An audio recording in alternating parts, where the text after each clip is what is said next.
What's up, YouTube? It's your boy J-Lo here, back again with another video. And today, we back working on this vet, man. We're so close to being finished. Those are my famous words. I just need more time throughout the day to work on it. I did get some parts. Today's biggest concern, or I'm not gonna attack it today, but we did order a new oil pan that will fit shallower, because I don't know if y'all can see, that's probably like a 2-3 inch clearance off the ground. So, you know, one pothole, that thing's gone. So we did get a new oil pan, and then we also got the alternator so we can finish up the drive belt assembly or the serpentine assembly. We also got fuel rails, so today should be action-packed. I'm gonna try to knock out as much as possible. I took half a day off work, you know what I'm saying, just so I can come out here and get some content for y'all. So please like, comment, and subscribe. I appreciate y'all for tuning in, and I'm gonna stop blabbering. Let's do it. We're gonna do a little unboxing for y'all. Let's get into it. Y'all feel me?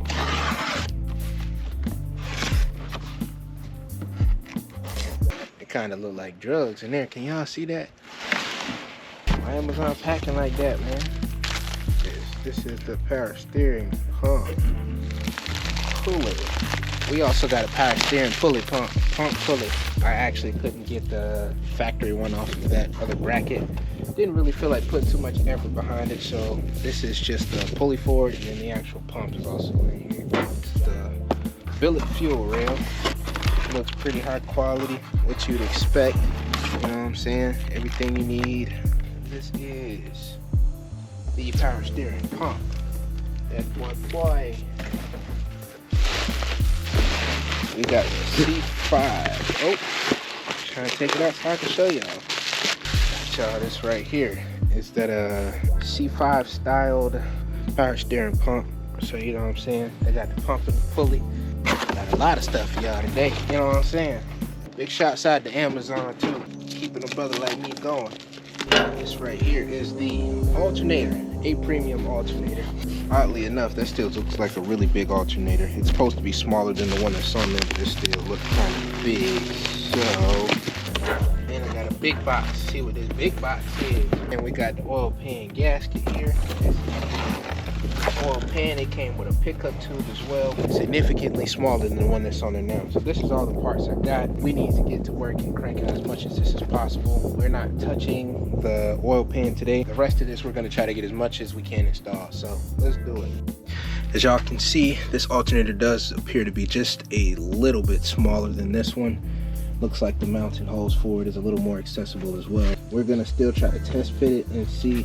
It almost kind of looks the same now that I'm looking at it too. If it's smaller, it's not by much, but regardless, we're about to see if we can get it on this ICT bracket. Plot twist. Turns out not all alternators are created equal. One's been hitting the gym and the other's been skipping leg day. But after some head scratching, a few questionable decisions, and definitely not reading the instructions, we finally got the right drive belt set up. Moral of the story, read the manual. Seriously, don't be like me, kids. Be better. Be the hero your project car deserves. The alternator and the idler pulley are matching. It's just the power steering pump. The water pump may also be an issue as well, but we'll get to that when we get to it. As far as now, I'm gonna take this off, and then we also got a fuel rail. So we're gonna see if we can start to fabricate this fuel rail up. Oh! These are the AN billet lines that I got for the fuel injectors. So there I was, absolutely determined to use the fuel injectors from the stock fuel rail. Why, you may ask? Because I, in all my infinite wisdom, ordered an L59 engine off of eBay. Yep, eBay. Why the L59 over the LM7? Well, the L59 is flex fuel capable, and I thought I was making a big brain move, but then I asked ChatGPT and found out that the earlier L59s are basically just an LM7 in disguise. So yeah, another classic case of didn't read the fine print. But hey, future me now knows the injectors are not that serious. Definitely not worth the stress eating in the 5-minute YouTube rabbit holes. So this is what that fuel rail is going to look like once everything is installed. I'm gonna go ahead and mount the two adapters to the front and to the back. As y'all see, we kind of got these fuel rails semi-mounted up. This side is pretty much installed. We just gotta tighten the screws, and then we gotta do the same thing on the other side, but it does look like it's going to work. We have to figure out another supply line deal with this, maybe a right angle instead of this U-joint to go straight into the fuel rail. But we are making progress. I'm about to throw this on the time lapse while I get this secured down. Everything is finally coming together. Kinda like duct tape and zip ties, but that's besides the point. These fuel rails, they have mixed reviews. Some people love them, others, well, you can finish. Installation, it went surprisingly smooth, but because nothing ever goes that easy, I now have to reroute the fuel line since it doesn't fit like it was supposed to naturally. Still got a few more things to button up on the fuel system, and go ahead, slap that on the ever growing to do, what the fuck? Ever growing to-do list of doom. Dang, man. Honestly, I definitely made this swap harder than it needed to be, so if you're out there doing the same or similar swap, learn from my suffering. Use as much as the factory setup as you can. It'll save you money, it'll save you time, and most importantly, it'll save your last few brain cells. I also ordered these adapters right here. These go from the L59 fuel injectors to the regular connection to the injectors that are supposed to be in the LS1. So this right here is going to connect the two, reduce all of the, extra unnecessary labor that has to be done. So about to install these. Alright, y'all. So we wrapping up for the day. We got a lot of work done. As you can see, most of the accessory job is put together with mass airflow sensor, map sensor, O2 sensors, change out the oil pan, and just little stuff like that. But we made a lot of progress. I came and did what I set out to do today, so I'm satisfied. Love y'all. Appreciate y'all for rocking with your boy. It's your boy J-Lo signing off. This guy. Peace. What's up, YouTube? It's your boy J-Lo back again with another video. And for everybody that's new, this is my 1986 Chevy Corvette. It originally had I think it was an LT1, if I'm not mistaken. Whoever the previous owner was took that LT1 out, put a 305 in here. I bought it, blew the 305 up the same day. So now we got I believe this is an earlier L59 or LM7, an LS-based engine. And today we're just doing some more supporting mods and work. I was doing research, and the power steering pump that I bought, it is gonna work. The hardware just needs to be upgraded. So we're gonna go ahead and install that. And then we just got a couple things to dress up on the front. I'll give y'all a closer look. A couple more things to address on the front side, but as y'all can see, it's pretty much a complete engine. We got a little bit of wiring to clean up, but it's almost to the point of starting. So enough yapping, we finna get into that. Let's do it. Alright, y'all, so we got another shipment of parts in the mail. You know what I'm saying? This is what is this? Mass airflow sensor. You know what I'm saying? We're still waiting on the map sensor too, but this is the mass airflow sensor that should allow us to, if I can figure out how to open it. There we go. Should slide into the throttle body. And then I also have a filter to go over the bad boy. Cool, I got the little caps over it, but we got the mass airflow sensor. We got a cheap performance air filter. Go over that right there when we get ready for it. And we are still missing parts, so we are short. We're missing the map sensor. And once that map sensor gets here, we should have pretty much everything in order for the vehicle to run. Alright, y'all, so I've been doing some work off camera, just trying to get as much of this done as possible. So far, I've got the power steering pump installed, got the power steering pump pulley installed as well. Right now, we're working on these coil packs. Not exactly the coil packs, but the wires that go into the ignition coils. The little piece inside, I don't know if y'all can see that, but the little piece that sits inside broke off, so we got entirely new, you know what I'm saying, ignition wire plugs that we're about to plug in, and then we're gonna reroute these wires to clean up that wiring a little bit. So let's jump into it. Apparently this is a common issue. The electrical plugs going into the coils, yeah, they just love to snap off like it's their full-time job. Luckily, the replacement was cheap and claims to have the same pinout, so this should be plug and play. I say should because, let's be honest, nothing is ever that simple when it comes to a swap, ever. Will it work? Will it catch fire? Will I cry in the garage again? I guess we'll all find out when everything comes together during startup, so stay tuned for either horsepower or heartbreak. Alright, y'all, I don't know if y'all can see, but another issue we're having, if you look right here, that bolt broke off in the block. So we're gonna attempt to weld a nut to it and try to get that bad boy out. What up, YouTube? This is day 2 of attempting to weld the washer to the bolt to get the bolt out the block so we can put the exhaust manifold on and we can put the O2 sensors in so we can run the wires to the O2 sensors so we can get the car to fire up. You feel me? I'm out of breath, but you did what I'm saying. This is attempt number 2. Let me show you attempt number 1. Y'all look. I don't know if y'all can see that. It boogers all around that. You know what I'm saying? Welding is nothing that I'm good at. It's pretty terrible. Message. It's pretty terrible. You know what I'm saying? So I'm gonna scrap this and I'm gonna try to do a better job with this one. And we'll see how far we get. So enough yapping. We finna, in the words of my brother, fuck some shit up. Yeah. Singing shit. Oh, oh, oh.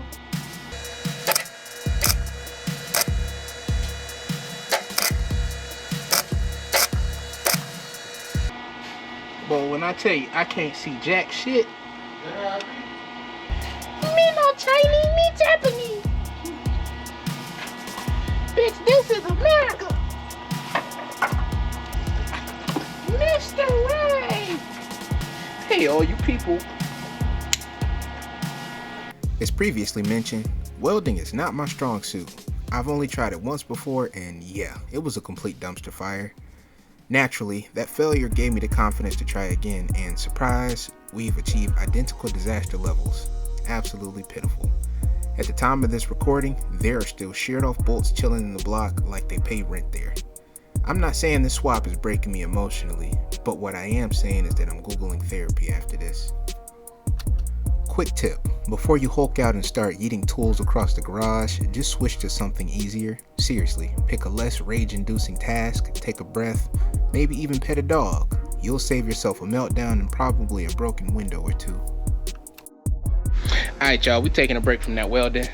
Starting to stress me out. I couldn't exactly get a good bead on the washer in order for it to lock in and back it out, so we'll end up probably just having to drill and tap it out. But we did also get the new oil pan a couple videos back, and I'm gonna go ahead and throw that bad boy in. I'm gonna bring you under and see what we working with.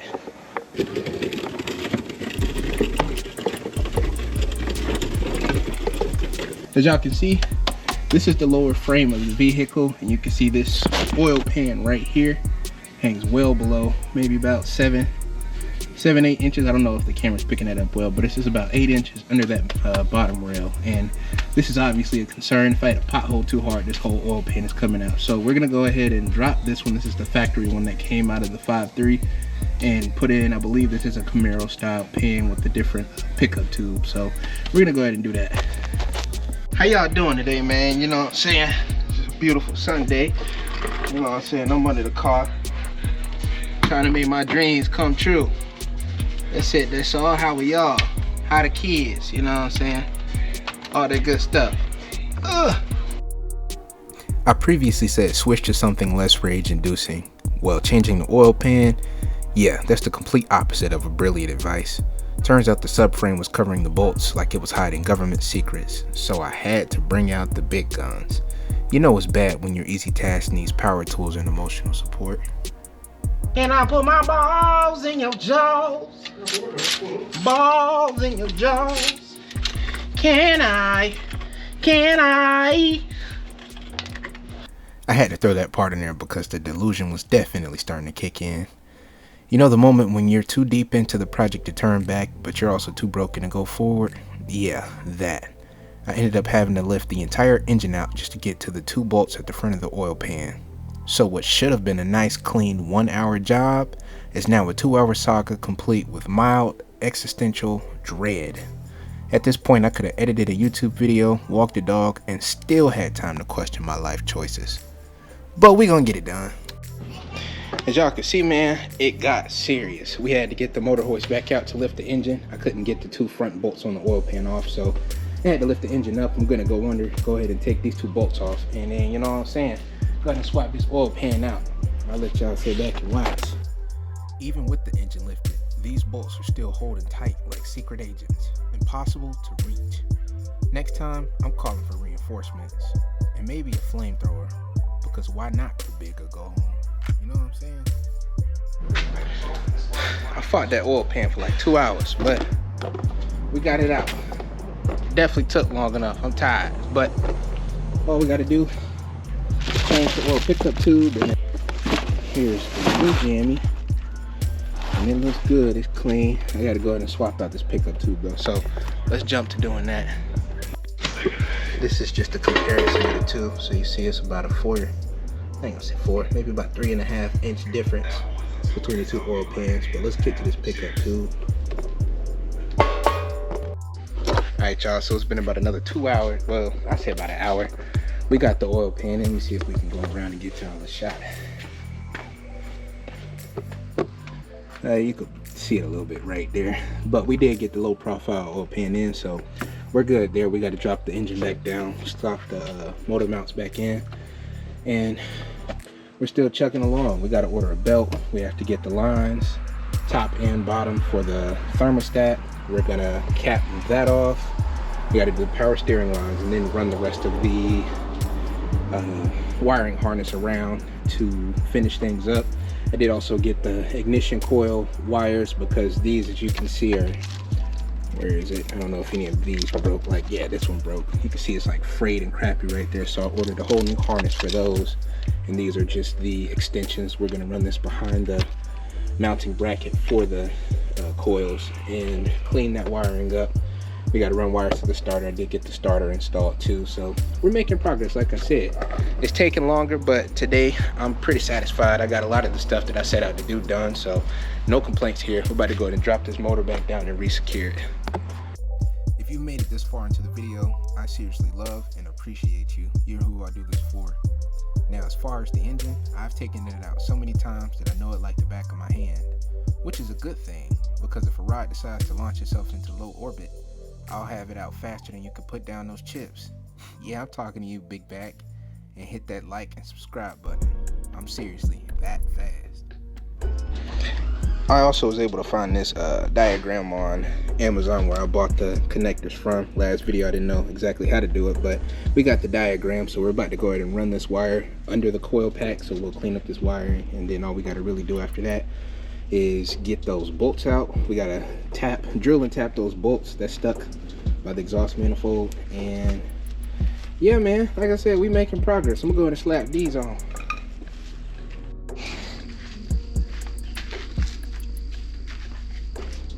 Alright y'all, so we got a lot of work done, you know what I'm saying?